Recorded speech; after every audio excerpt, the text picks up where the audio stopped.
Magandang araw mga kaibigan. Bigyan natin ng reaction, opinion ngayon itong post ni Anthony Ludalvi Vista, isang batikang abogado. Tungkol ito sa issue ng SALN na ngayon sa termino ni bagong Ombudsman Boying Remulla is anybody. Pwede ka nang maggalongkat ng SALN doon sa Ombudsman. To, sabi niya, this confirms my previous post explaining why Ombudsman Martires is right in restricting access to SALNs. So kabaliktaran, panahon ni Ombudsman Martires, hindi ka biste-biste makakuha ng SALN.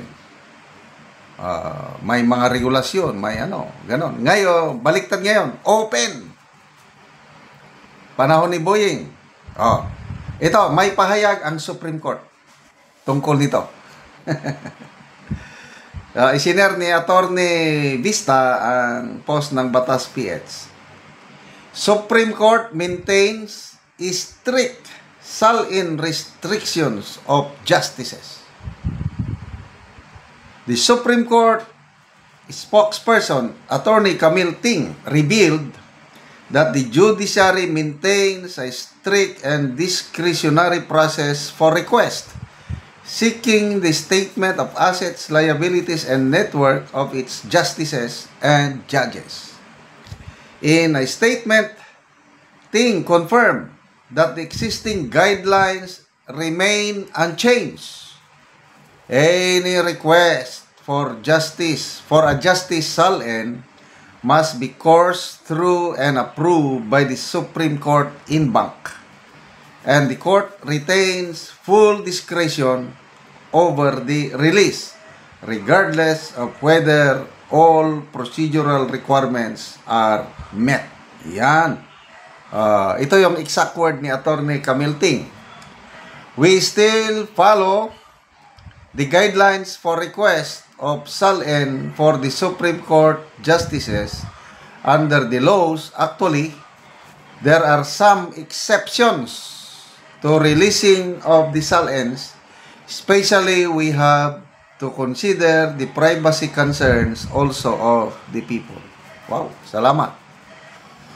Well, kung wala kang itinatago, why not? Sige, kailang may exception to the case. Kaya,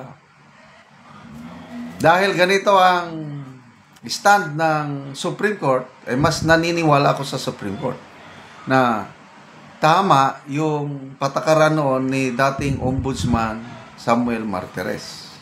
Okay. Bakit biglang inopen ni Ombudsman Boying Remulla ang SALN? Pwede ka nang makakuha kahit sino. Tanong lang naman ito, hindi kaya ito politically motivated? Tanong lang.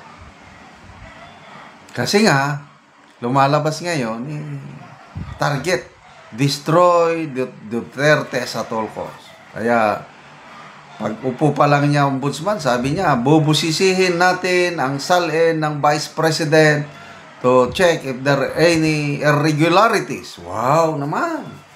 Galing, Tinarget ka agad ang Vice President. Tapos, bubusisihin natin ang paggamit ng confidential funds ng Vice President. Tapos, Parmali. Yes, bubuhayin natin ulit ang kaso ng Parmali. Tapos, ito na. Senator Bongo, iimbestigahan ang koneksyon ng kanyang pamilya sa mga Diskaya. Sinampahan na ng plunder case ni dating Senador Trillanes, si Bongo, Senator Bongo at dating Pangulong Duterte. We expect more to come. Kasi nga, sabi ni Senator Bongo, i-annihilate nila kaming lahat. Pipilayan nila kaming lahat. And my opinion as a citizen, parang ganun ang tingin ko, opinion ko.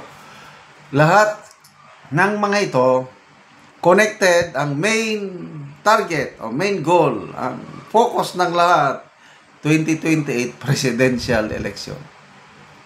Kaya sabi ni VP Sara, siguraduhin nyo lang, natatalunin nyo ako sa 2028. Or kung hindi man ako, yung aking i-endorse, siguraduhin lang manalo kayo. So, kaya nyo bang talunin si VP Sara o kaya ang kanyang i-endorse na kandidato? Kaya lang, ito, opinion ko lang ito. Hindi nila matanggal si VP Sara through impeachment. That's my humble opinion. Bakit? Kasi, kompleto siya mga senador sa Senado yung minority 9. Lahat yun, boboto to acquit her. Meron pa siyang kakampi doon sa majority. Senator Juan Miguel Zubiri. Diehard anti-impeachment yan. Senator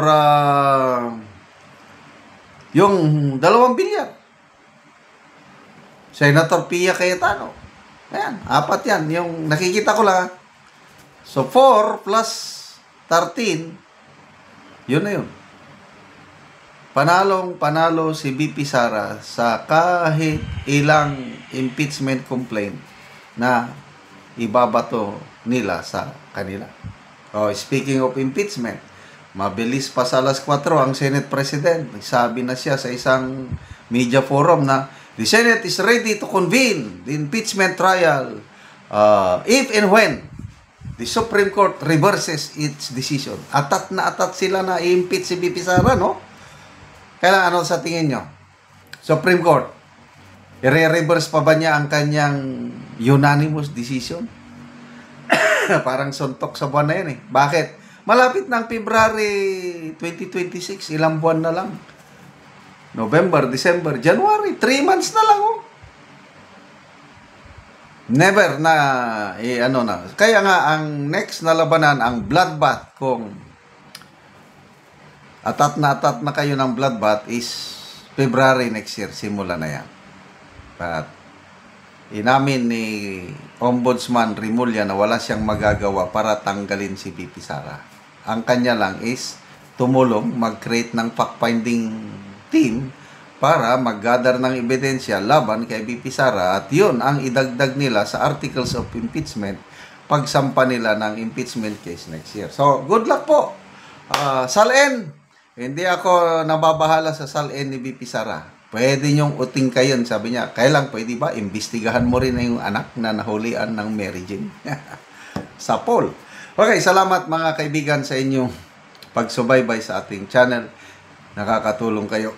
Excuse me. Nakakatulong kayo ng malaki sa tribong Talanding ng Bukidnon dahil ang income natin sa channel na ito is pantulong po sa tribo. Namimigay tayo ng libreng yero at pako para makapagpatayo sila ng mas maayos na tahanan. Panoorin niyo ang video na ito.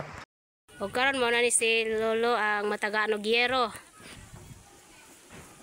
So matagaan si Lolo og yero kay makatop siya karon.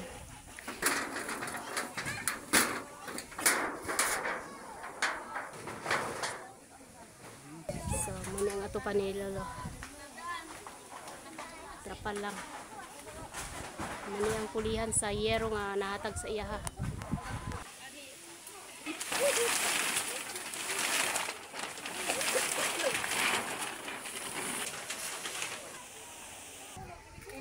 Inulit man eh.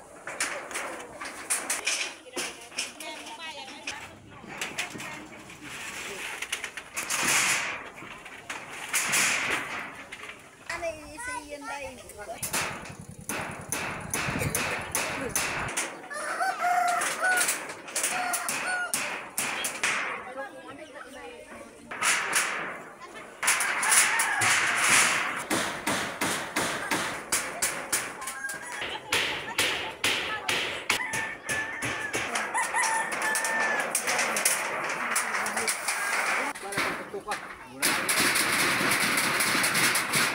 So nahuman na gyud og atop si so nindot na gid kayo ay nahuman na og atop ang iyang balay.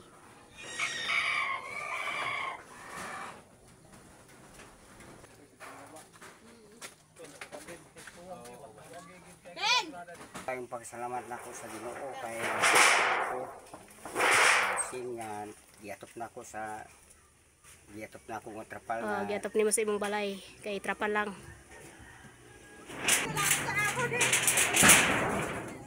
So, pila na imong edad tay?